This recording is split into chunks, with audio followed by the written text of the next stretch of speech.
Good evening everyone. मेरे इस YouTube channel में आप सभी लोगों का बहुत बहुत स्वागत है। और जैसा कि मैंने आप लोगों से बोला था कि हमारी ये जो सीरीज़ है मेंस आंसर राइटिंग की, जिसमें हम सारे एग्ज़ामों को लेकर चलेंगे। मेंस आंसर राइटिंग से क्या होता है कि किसी भी सब्जेक्ट को बहुत ही डिटेल से पढ़ा जाता है, और डिटेल से पढ़ने के बाद डिटेल में आपको सारे फैक्ट भी एक साथ कवर हो जाते हैं, जो कि वनडे एग्ज़ाम सभी वनडे एग्जामों को बड़ी आसानी से कवर करते हैं और मेंस को भी बड़ी आसानी से कवर करते हैं। तो बिना समय जाया किए हुए हम स्टार्ट करते हैं आज का सवाल। आज का जो हमारा टॉपिक है वो ये है कि हिमालय के प्रादेशिक विभाजन को समझाइए। आज का हमारा टॉपिक क्या है? आज का हमारा टॉपिक है कि हिमालय के प्रादेशिक विभाजन को समझाइए। तो इसमें मैं आपको प्रादेशिक विभाजन को भी समझाऊंगा, और प्रादेशिक विभाजन के साथ साथ और भी जितने भी फैक्ट हैं उनको भी मैं यहाँ पर कवर कर लूँगा, ताकि आपको बड़ी आसानी से ये टॉपिक समझ में आए। ठीक है, तो सबसे पहले ज्योग्राफी का कोई भी क्वेश्चन सॉल्व करने से पहले आपके दिमाग में क्लियर कट मैप या नक्शे की जानकारी होना बहुत ज़रूरी है, जिसमें मैं आपसे कहूँगा कि आप सामान्य तौर पर 3 मैप को खरीद लें, एक एमपी का, एक इंडिया का और एक वर्ल्ड का, जिससे मैं कोई भी डाटा आपको यहाँ पर पढ़ाऊँ तो आपके दिमाग में थोड़ा बहुत मेमोराइज हो कि उसकी लोकेशन क्या है। और साथ में मैं भी यहाँ से बताता चलूँगा, लेकिन मैं बताऊँगा तो आपको थोड़ा सा समझ में उतने अच्छे से नहीं आएगा, लेकिन अगर आपने एक बार पढ़ा है, एक बार उसको देखा है, आपके दिमाग में लोकेशन है, तो आप उसे बहुत अच्छे से मेरे साथ में बहुत अच्छे से समझ पाएंगे। तो आई होप थोड़ा बहुत आप लोग देखते चलें। तो जैसा कि क्वेश्चन में मैंने आपको बताया, पहले तो आपको केयरफुली पढ़ना है। हिमालय आप बहुत अच्छे से जानते हैं। प्रादेशिक विभाजन, यहाँ पर अंडरलाइन क्या है? प्रादेशिक विभाजन कि भाई प्रदेश जो हैं मध्य प्रदेश में, भारत में जितने भी प्रदेश हैं उन प्रदेशों के आधार पर विभाजन कीजिए। देखो, हिमालय के बहुत सारे विभाजन हैं, अलग अलग विभाजन है। भौतिक विभाजन अलग है, प्रादेशिक विभाजन अलग है ना, बहुत सारे विभाजन हैं। तो आपको ध्यान देना है कि पूछा क्या है, और उसी के आधार पर फिर आप क्या करेंगे, उसको सॉल्व करेंगे।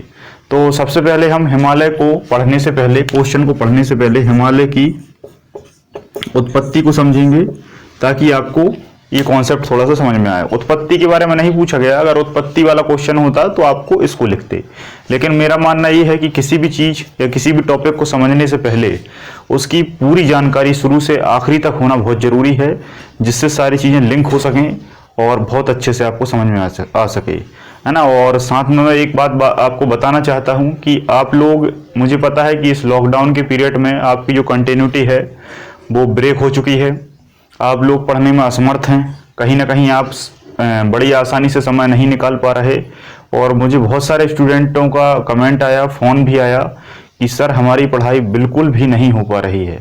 तो मैं आपको बता दूं कि अगर आप अभी इस समय को बर्बाद करेंगे या अभी इस समय में पढ़ाई नहीं करेंगे तो आप कहीं ना कहीं बहुत पीछे रह जाएंगे, और इतने पीछे चले जाएंगे कि फिर आप कंपटीशन जैसे शब्द से बाहर हो जाएंगे। क्योंकि कंपटीशन शब्द का मतलब ही क्या है? प्रतिस्पर्धा, मतलब एक दूसरे के साथ पैरेलल चलना और उनको क्रॉस करने की कोशिश करना और उनसे आगे निकलना।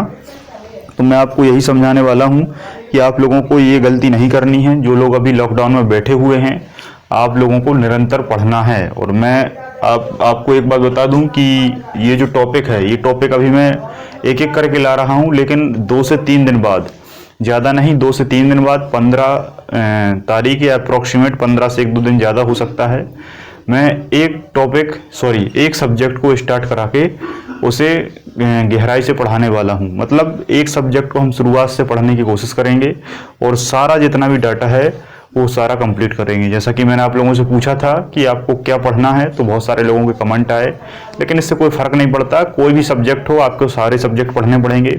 हाँ, ये हो सकता है किसी ने पहले पढ़ लिया है, किसी ने पहले नहीं पढ़ा, तो क्लास का कुछ मैं अनुभव साथ में लेते हुए, है ना, अप्रोक्सीमेट ये देख लूंगा कि क्या क्या मैंने पढ़ा दिया है। पढ़ाऊंगा तो मैं सारे ही सब्जेक्ट, लेकिन अभी कोई सा भी सब्जेक्ट हम उठा लेंगे, आता सब है। मैं थोड़ा सा ये ध्यान रखूंगा कि सभी एग्जाम की दृष्टि से अभी कौन सा सब्जेक्ट इंपॉर्टेंट है ना। मैं ऐसा कुछ नहीं पढ़ाऊंगा कि जो आप लोगों को यूजफुल ना हो। जैसे अभी जेल फेरी का एग्जाम है ना, एक जेल फेरी का एग्जाम है, दूसरा आपका वर्ग 3 का भी एग्जाम है ना, अक्टूबर के अप्रोक्सीमेट होना है।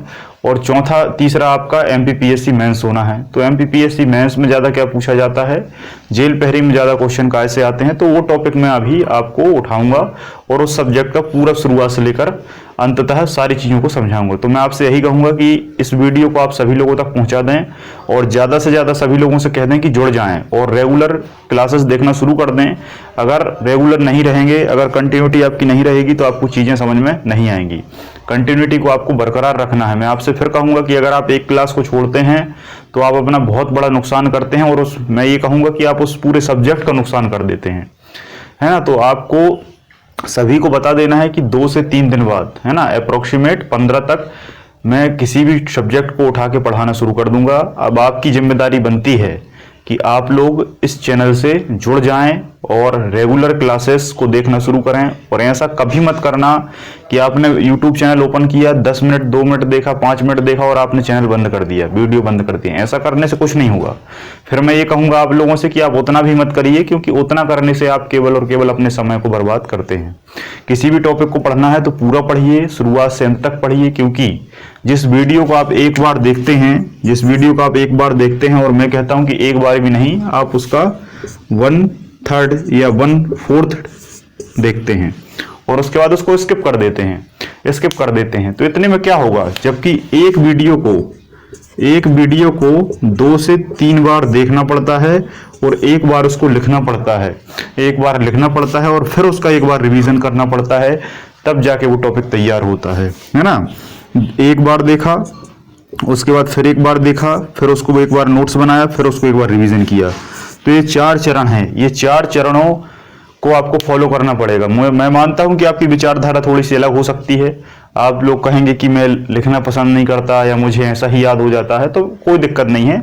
लेकिन मैं आपसे कहूंगा कि वास्तविक तरीका यही है ना। कहीं ना कहीं अगर आप पढ़ने के बाद भी एग्जाम में क्वेश्चन गलत करते हैं, अगर आपका सिलेक्शन अभी तक नहीं हुआ है, तो आपको ये स्ट्रेटजी फॉलो करनी पड़ेगी। किसी भी टॉपिक को आप एक बार पढ़ेंगे, पढ़ने के बाद उसे फिर से पढ़ेंगे, है ना। फिर से पढ़ने के साथ साथ देखो, एक बार जब आप पढ़ेंगे तो आपको समझ में नहीं आएगा, है ना। अगर नया टॉपिक है, दूसरी बार पढ़ेंगे तो आपको बहुत अच्छे से समझ में आएगा। और उसी के साथ आपको फिर लिखना भी है, उसी के साथ आपको नोट्स बनाना है, और उसके बाद फिर एक बार आपका रिवीजन का चैप्टर रहेगा। और जब आप रिवीजन कर लेंगे, तब ये 4 स्टेप में आपका पूरा टॉपिक इतने बढ़िया तरीके से याद हो जाएगा कि एग्जाम में क्वेश्चन कैसा भी बन जाए, उस टॉपिक से क्वेश्चन कैसा भी बन जाए, आप उसे करके जरूर आएंगे। क्योंकि अधिकांश तौर पर आजकल ये हो रहा है, क्योंकि बहुत सारे स्टूडेंटों से मैंने बात की है, तो वो कहते हैं सर हम लोगों ने पढ़ा सब कुछ है, सारी क्लासेस ली हैं, सभी टॉपिक तैयार हैं, लेकिन जब उसी टॉपिक में वहां क्वेश्चन बन के आता है तब उसको हल नहीं कर पाते, क्योंकि वो इतना जटिल तरीके से बनाया जाता है, उसकी भाषा ऐसी भाषा शैली इस तरीके से रखी जाती है कि आपका दिमाग उसको एक्सेप्ट नहीं करता, है ना। और आप जल्दबाजी में वहां पर समय के अभाव होने के कारण उसे गलत कर देते हैं। तो आपको ऐसा बिल्कुल नहीं करना, ठीक है। ये गलतियां मुझसे भी हो जाती हैं। अभी हाल फिलहाल में पीएससी में मुझसे भी 2-4 क्वेश्चन गलत हुए हैं, है ना, जो कि मुझसे बड़ी आसानी से बनते, मैंने क्लास में भी पढ़ा है, लेकिन मुझसे भी गलती हो गई, क्योंकि कहीं ना कहीं रिवीजन का अभाव है ना। तो मैं पढ़ाने के साथ रिवीजन करना अब छोड़ चुका हूं, इसलिए मैं आपसे ये कहूंगा कि आप ये गलती ना करें। आपको बहुत ही अच्छे से सभी सब्जेक्ट और टॉपिकों को तैयार करते चलना है, ठीक है। तो सबसे पहले हिमालय की उत्पत्ति की बात करते हैं। आपको पता होगा कि हमारा जो भारत है, वो भारत इस तरीके से है।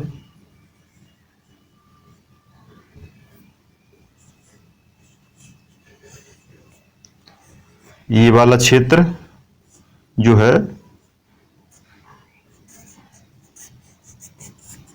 ना, मैं पूरा नहीं बनाता, क्योंकि जहां तक हिमालय है बस उतना ही हमको अध्ययन करना है।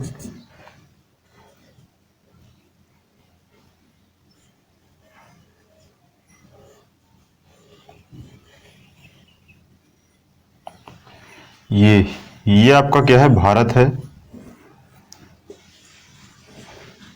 भारत में ये आपका जम्मू कश्मीर है।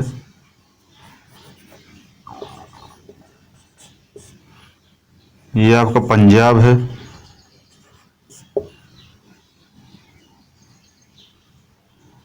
यहीं पर आपका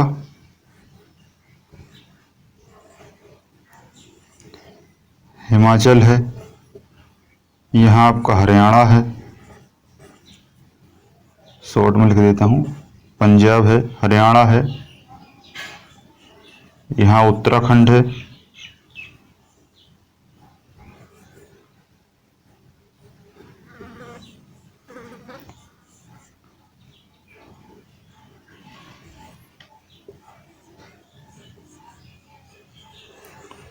ये आपका यूपी है, बिहार, बंगाल, सिक्किम, अरुणाचल प्रदेश, मेघालय, मणिपुर, नागालैंड, त्रिपुरा, मिजोरम और असम। ठीक है, तो ये सारे स्टेट हैं भारत के। इसके अलावा और भी मैं बहुत सारे स्टेट आपको यहाँ पर बना सकता हूँ, लेकिन ज़रूरत नहीं है, केवल आपको इतना ही क्षेत्र का अध्ययन करना है, क्योंकि इतने में ही क्या है, इतने में ही भारत के सारा जो क्षेत्र है वो हिमालय के क्षेत्र में आता है। तो उत्पत्ति की मैं बात करूं तो उत्पत्ति के समय क्या है कि जो भारत है, ये भारत इस तरीके से नहीं था, भारत इस तरीके से था, इतना भाग था भारत, है ना, ये भाग थोड़ा सा और ऊपर था और एक भाग था यहाँ नीचे इस तरीके से। इसको कहा जाता था अंगारलैंड। अलग से बना देता हूं ताकि आप लोगों को अच्छे से समझ में आए।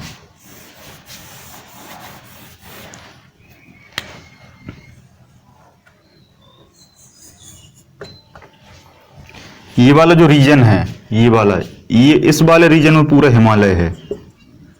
थोड़ा सा, हाँ, यहाँ थोड़ा थोड़ा क्षेत्र है, लेकिन ये वाली जो पट्टी है,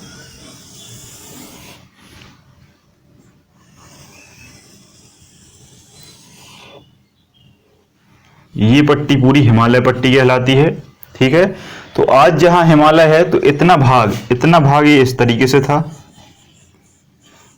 है ना, कश्मीर वाला भाग मान लो आप, ये था, और ये एक भाग ये था इस तरीके से, जो आपका दक्षिण भारत है। और ये वाला जो बीच वाला क्षेत्र है, ये बीच वाला क्षेत्र जो है, ये पहले हिमालय का क्षेत्र हुआ करता था, है ना, ये हिमालय का क्षेत्र हुआ करता था, ये हिमालय है वर्तमान में। और हिमालय के ये ऊपर वाला जो भाग है, ये ऊपर वाला भाग ये कहलाता था, ये अंगारलैंड था। अंगारलैंड, कहीं कहीं यूरेशिया भी लिखा रहता है, यूरेशिया भी इसको कहते थे। यूरोपियन प्लेट के अंतर्गत आता था, है ना, यूरोपियन प्लेट के अंतर्गत आता था। और ये जो वाला भाग है, ये दक्षिण वाला जो भाग है, ये कहलाता था गोंडवाना लैंड, ये कहलाता था गोंडवाना लैंड, है ना। तो आपने सुना होगा कि जो गोंडवाना लैंड है, ये अफ्रीकन जो प्लेट थी, अफ्रीकन प्लेट से टूट कर आया है ना। आपको पता होगा कि जितने भी महाद्वीप हैं, ये महाद्वीप कहीं ना कहीं किसी न किसी से टूटे हैं। जैसे आप देखेंगे कि भारत का ये वाला जो क्षेत्र है, ये अफ्रीका से टूटा हुआ लगता है, जब इसको आप जोड़ेंगे तो ये एक पूरा कंप्लीट गोला बन जाएगा।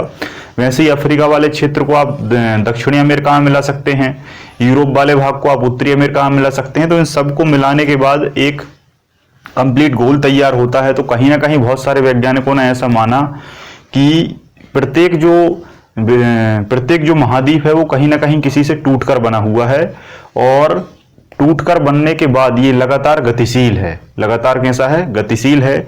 गतिशीलता के साथ एक जगह से दूसरी जगह स्थानांतरित हो रहा है।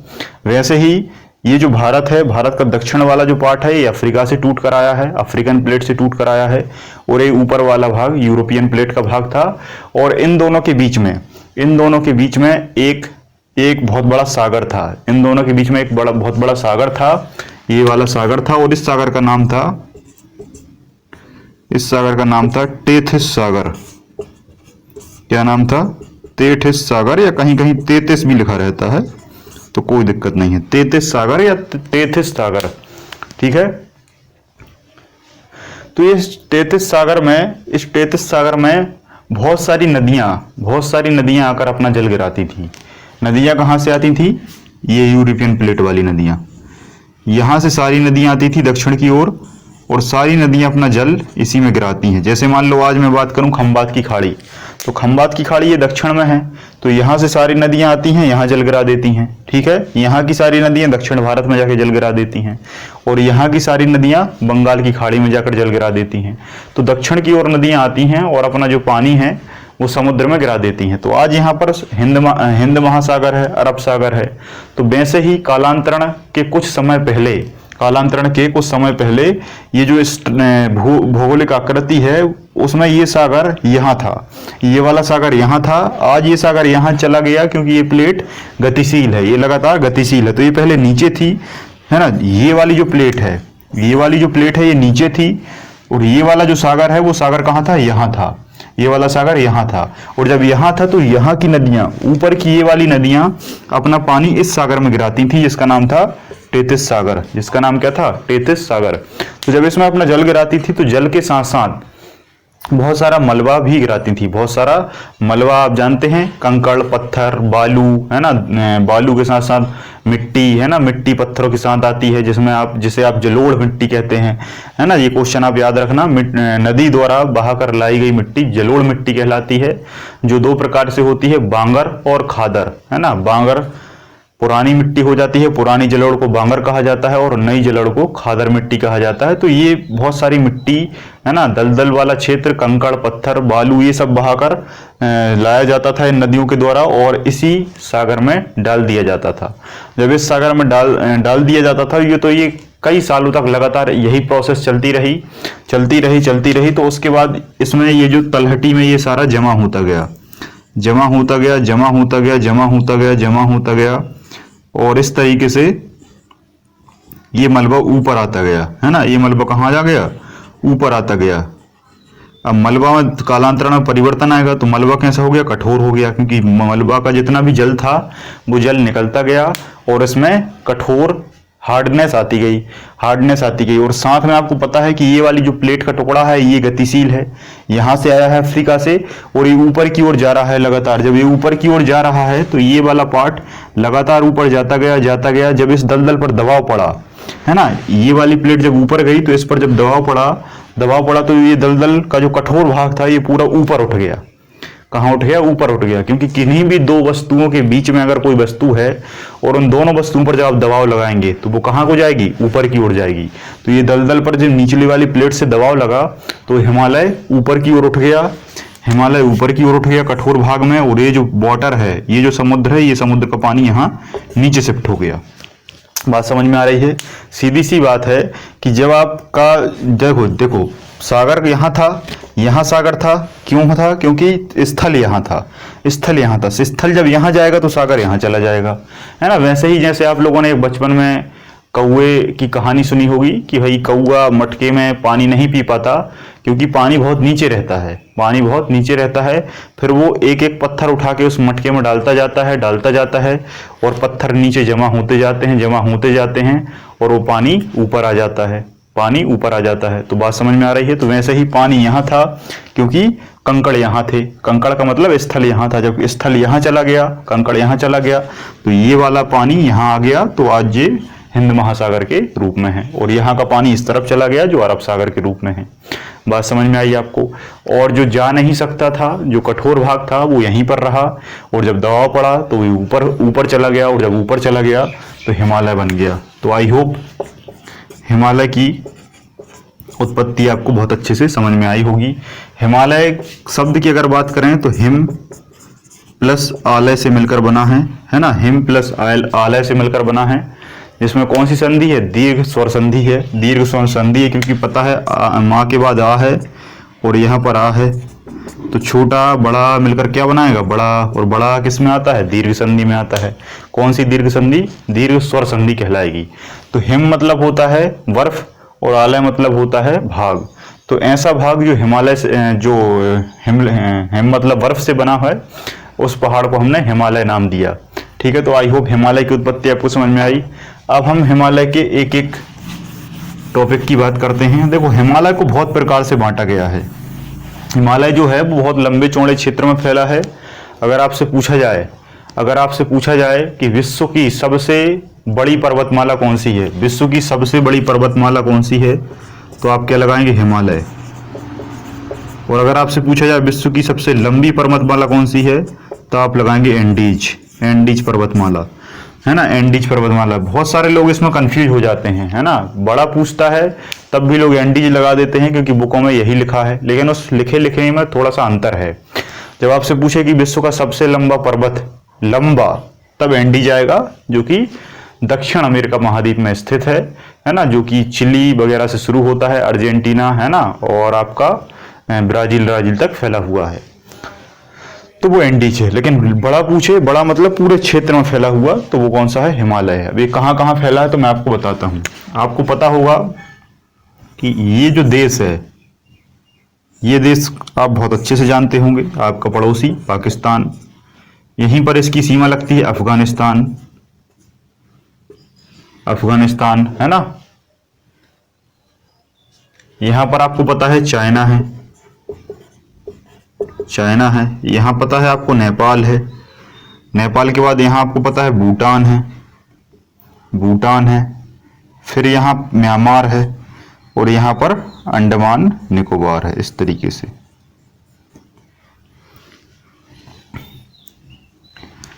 तो हिमालय की बहुत सारी परतें हैं। जैसे हिमालय को देखा जाए तो हिमालय 4 भागों में बटा हुआ है मुख्य तौर पर, है ना। यहां से अगर आप शुरू होंगे तो इस तरीके से एक भाग रहेगा, फिर एक और भाग रहेगा, है ना, फिर एक और भाग रहेगा, इस तरीके से 4 भाग हैं, है ना। सबसे जो निचला हिमालय है उसे हम लघु हिमालय कहते हैं, है ना। लघु हिमालय के बाद पड़ता है शिवालिक हिमालय, शिवालिक हिमालय। लघु हिमालय सबसे नीचे है, उसके ऊपर शिवालिक हिमालय। उसके बाद आप जाएंगे तो आपको पड़ेगा बृहद हिमालय, जो कि सबसे बड़ा है, और फिर उसके ऊपर जाएंगे तो आपको पड़ेगा ट्रांस हिमालय। कौन सा, ट्रांस हिमालय। तो ये भौगोलिक आकृति के हिसाब से 4 प्रकार हैं, ठीक है। लघु मतलब छोटा, छोटा मतलब लघु, सबसे नीचे क्या क्या होगा, छोटा होगा। तो सबसे नीचे कौन सा है, लघु हिमालय। उसके ऊपर आप जाएंगे तो शिवालिक हिमालय, शिवालिक हिमालय। उसके ऊपर आप जाएंगे तो बृहद हिमालय, और ट्रांस मतलब ए वाला क्षेत्र जहां पर भारत का ट्रांस एरिया कहलाता है। ट्रांस मतलब यहाँ पे चाइना तिब्बत लग जाता है। तो ये 4 भाग हैं भौगोलिक आधार पर, ठीक है। अगर इसके और हम छोटे छोटे पार्टों की बात करें तो अफगानिस्तान में आपको पता होगा सुलेमान, इस सुलेमान पर्वत है, वो भी इसी का भाग है। पाकिस्तान में आप जाएंगे हिंदू कुश पर्वत, हिंदू कुश पर्वत। आप यहाँ पर आएंगे हिमालय, हिमालय नेपाल में भी फैला है। तिब्बत तराई वाला ये इसी का क्षेत्र कहलाता है ना। तिब्बत आपको पता है। तिब्बत की राजधानी बताइए जल्दी से, क्या है तिब्बत की राजधानी, कमेंट बॉक्स में जल्दी से कमेंट करके बताइए तिब्बत की राजधानी कौन है, और तिब्बत के जो प्रमुख होते थे उनको क्या कहा जाता था, तिब्बत के जो प्रमुख होते थे उनको क्या कहा जाता था, ठीक है। चलिए मैं बता देता हूं, तिब्बत की राजधानी क्या है, लहासा, क्या है, लहासा है। और तिब्बत के जो धर्मगुरु कहलाते हैं वो कहलाते हैं दलाई लामा। क्या कहलाते हैं, दलाई लामा। और वर्तमान में जो दलाई लामा हैं उनका क्या नाम है, उनका नाम है तेंजिन ग्यात्सो। उनका नाम क्या है, तेंजिन ग्यात्सो। तो वर्तमान के जो दलाई लामा हैं उनका प्रमुख नाम है तेंजिन ग्यात्सो। तो तिब्बत वाला क्षेत्र यही क्षेत्र कहलाता है। उसके बाद ये वाला क्षेत्र यहाँ चला जाता है, फिर यहाँ म्यांमार में ये आगे नहीं फैला, फिर यहाँ से ये फोल्ड हो गया है, यहाँ से ये पर्वत फोल्ड हो गया है, फोल्ड होकर ये नीचे चला गया है इस तरीके से, म्यांमार बांग्लादेश। जब ये नीचे गया है तो ये वाला जो पार्ट है, ये पार्ट क्या कहलाता है, अराकान यूमा।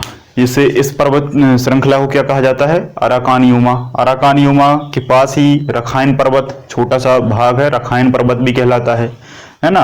और आपको पता होगा डफला, मिरी, अबोर, मिसबी, यहाँ पर बहुत सारी छोटी छोटी पहाड़ियां हैं। इसी के छोटे छोटे भाग गारो, खासी, जयंतिया की पहाड़ी है मेघालय में, है ना। तो ऐसे बहुत सारे भाग हैं जो हिमालय के बटे हुए हैं, है ना, जिस पर बहुत सारी चोटियां हैं। आपको पता होगा यहाँ नेपाल में यहाँ पर एक चोटी है हिमालय पर ही, जिसका नाम क्या है, जिसका नाम है माउंट एवरेस्ट, माउंट एवरेस्ट। तो माउंट एवरेस्ट कैसी है, दुनिया की सबसे ऊंची चोटी है। दुनिया की सबसे ऊंची चोटी कौन सी है, माउंट एवरेस्ट, जिसकी ऊंचाई कितनी है, 8,850, कहीं कहीं 8,848 भी लिखा रहता है। बर्फ के कारण 2 फीट कमती बढ़ती रहती है। 8,850, ठीक है, 8,850 मीटर, सॉरी मीटर है, 8,850 मीटर है। तो ये सबसे ऊंची है, लेकिन कहां पर है, नेपाल में है। इसका वास्तविक नाम क्या है? इसे नेपाल में किस नाम से जाना जाता है? नेपाल में से जल्दी से बताइए किस नाम से जाना जाता है? ये क्वेश्चन आपके लिए रहा। आप बताएंगे कि माउंट एवरेस्ट को नेपाल में किस नाम से जाना जाता है। ठीक है, तो ऐसी बहुत सारी चोटी हैं। अब आपके दिमाग में आ रहा होगा K2, भारत की सबसे बड़ी सबसे ऊंची चोटी कौन सी है? K2। तो याद रखना K2 हिमालय पर नहीं है। K2 हिमालय पर नहीं है। K2 का मतलब होता है काराकोरम। K2 का मतलब होता है काराकोरम। तो K2 गार्डवेनास्टेन भारत की सबसे ऊंची चोटी है और भारत की सबसे ऊंची चोटी K2 है, जो कि काराकोरम पर्वत पर है। किस पर्वत पर है? काराकोरम पर है ना, इसलिए K लगा है ना। K1, K2, K3 ऐसी बहुत सारी चोटियां हैं, जिसमें से K2 भारत की सबसे बड़ी है। भारत की सबसे बड़ी माउंट एवरेस्ट इसलिए नहीं है क्योंकि ये कहाँ पड़ती है? नेपाल में पड़ती है। तो आई होप यहां तक आपको समझ में आया होगा। ठीक है, अब हम मुख्य तौर पर इसके कुछ भागों की बात करते हैं, है ना। अब हम अपने क्वेश्चन पर आते हैं। हमारा जो मुख्य तौर पर क्वेश्चन था वो ये था कि हिमालय के प्रादेशिक विभाजनों की बात कीजिए या प्रादेशिक विभाजनों को समझाइए। तो हिमालय के जो प्रादेशिक विभाजन है, प्रादेशिक मतलब प्रदेश के आधार पर, प्रदेश के आधार पर, तो आपको प्रदेश के आधार पर इनको क्लासिफाइड करना है। तो सबसे पहले मैं आपको बता दूं कि यहां से बहुत सारी नदी निकली हैं। यहां से एक नदी निकली है, नदी तंत्र में बाद में समझाऊंगा आपको, लेकिन फिर भी यहां पर मैं आपको कुछ नदियों के बारे में बताने की कोशिश करूंगा। यहां से निकली है सिंधु नदी, जिसे इंडस नदी के नाम से भी जाना जाता है। सिंधु के बाद कौन सी है? झेलम, चिनाब, रावी, ब्यास, सतलुज। ठीक है, अलग अलग भागों से निकलती है। ये नदी सिस्टम मैं आपको बताऊंगा कि कौन सी नदी कहां से निकलती है। तो मुख्य तौर पर ये 5 नदियां हैं, झेलम, चिनाब, रावी, सतलुज, ब्यास। ये 5 जो नदियां हैं, ये 5 नदियां पंजाब से निकलती हैं। पंजाब से निकलती हैं, इसी कारण इसका नाम पंजाब पड़ा। पंजाब का अर्थ यही होता है 5 नदियों वाला क्षेत्र। तो 5 नदियों वाला क्षेत्र पंजाब कहलाता है। और इसी वाले भाग में जो पर्वत है, इसी वाले भाग में जो पर्वत है उसे पंजाब हिमालय कहा जाता है ना। क्या कहा जाता है? पंजाब हिमालय। तो आपको देखो, ये सबसे नीचे की जो नदी है ये सतलुज नदी है, ये सतलुज नदी है, और ये सबसे ऊपर सिंधु नदी है ना। तो हमेशा याद रखना, यहां पर मैं एक छोटा सा डायग्राम बना देता हूं जिससे आपको समझ में आए। ये हिमालय रेंज है, हिमालय रेंज में सिंधु नदी और सतलुज नदी, सिंधु नदी और सतलुज नदी के बीच वाला जो हिमालय है ये क्या कहलाता है? पंजाब हिमालय। ये क्या कहलाता है? पंजाब हिमालय। देखो हमारे क्वेश्चन पर आ चुके हैं, हमारे क्वेश्चन पर आ चुके हैं प्रादेशिक विभाजन, मतलब प्रदेश के आधार पर विभाजन करना है। तो प्रदेश में पहला प्रदेश क्या हो गया? पंजाब हिमालय। कभी कभी पंजाब की जगह कश्मीर हिमालय भी लिखा रहता है, क्योंकि कश्मीर भाई जब सिंधु नदी यहां से निकली है तो ये कश्मीर से निकली है, तो इसमें कश्मीर का भाग भी आता है। तो डोंट वरी, जौन सा आपको मिले तो आप उसमें लगा देंगे। तो सिंधु और सतलुज के बीच में पंजाब हिमालय है, या इसी को कश्मीर हिमालय भी कहते हैं। दूसरा हिमालय आता है आपका कुमायूं हिमालय। ये आपका कहाँ है? सतलुज नदी से काली नदी के बीच है।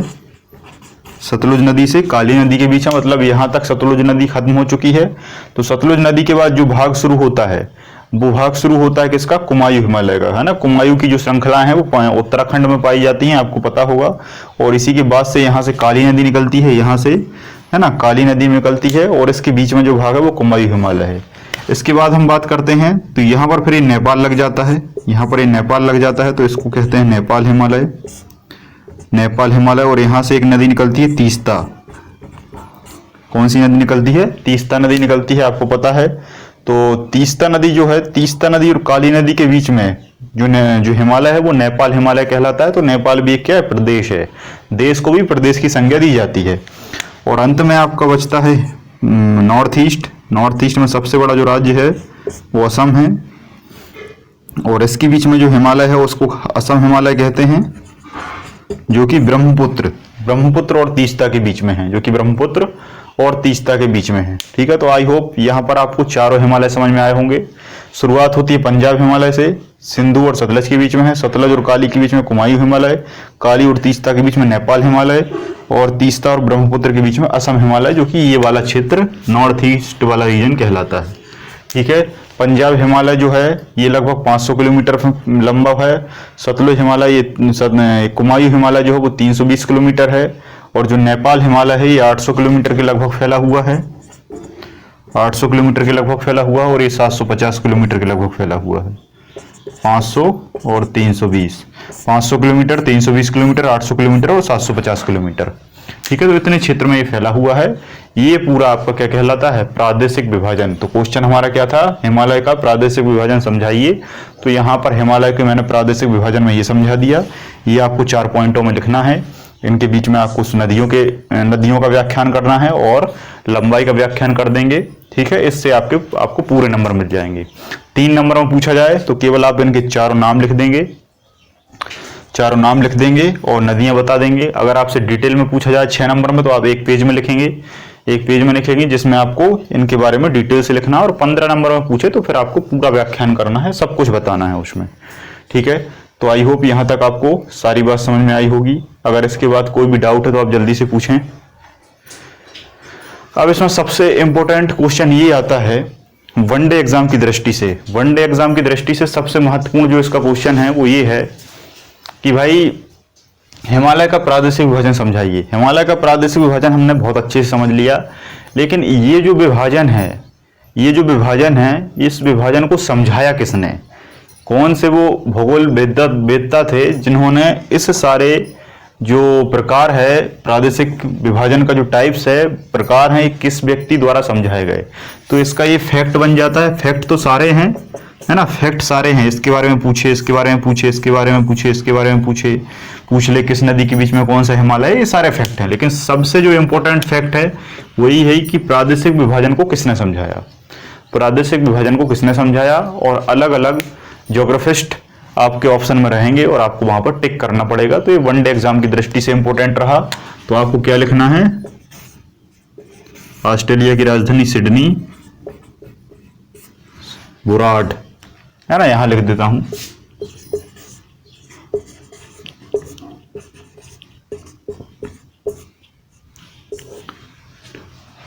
तो प्रादेशिक विभाजन को किस व्यक्ति द्वारा समझाया गया, सिडनी बुराड के द्वारा। सिडनी बुराड ने ये प्रादेशिक विभाजन को पूरा क्लियर कट समझाया था कि किस तरीके से हिमालय को प्रादेशिक विभाजन के आधार पर समझाया जा सकता है। ठीक है, तो आई होप यहाँ तक आपको हिमालय के बारे में समझ में आया होगा। देखो, हिमालय के संबंध में और भी बहुत सारे क्वेश्चन हैं। आपके दिमाग में आ रहा होगा कि लघु हिमालय और शिवालिक हिमालय के बीच की लाइन को क्या कहा जाता है ना, या फिर इस प्रकार को किसने समझाया, या इसके अलावा और बहुत सारी यहाँ से नदियाँ निकलती हैं, है ना, बहुत सारी चीजें और भी हैं, है ना। हिमालय इतना नहीं है, ये केवल क्वेश्चन के आधार पर मैंने थोड़ा सा बेसिक समझाया। जब हम ज्योग्राफी स्टार्ट करेंगे तो ज्योग्राफी में जो हिमालय मैं आपको पढ़ाऊंगा वो हिमालय कम से 2 से 3 दिन चलेगा। ज्योग्राफी में जो इस हिमालय को हम पढ़ेंगे वो हिमालय 2 से 3 दिन चलेगा। और उसमें मैं आपको हिमालय की एक एक चीज, एक एक चोटी, यहाँ पर मैंने बहुत सारी चोटियां छोड़ दी हैं, तो वो सारी चोटियां, क्षेत्र, वहां पर प्रसिद्धि क्या है ना, सभी चीजों को हम एक एक करके पढ़ेंगे। वहां पर आपको मैं, है ना, यहाँ पर जो कुछ चोटियां हैं K1 K2 ऐसी K1 K2 से लेकर K36 के 36 चोटियां हैं, 1 2 3 4 36 तक सारी चोटियां हैं, बहुत सारी चीजें हैं। तो उन सभी को हम एक एक करके ज्योग्राफी के इस पर्टिकुलर टॉपिक को वहां पर हम पढ़ेंगे। तो आई होप आपको ये सब बहुत अच्छे से समझ में आया होगा। तो आज के इस लेक्चर में इतना ही। बहुत बहुत धन्यवाद। जय हिंद, जय भारत।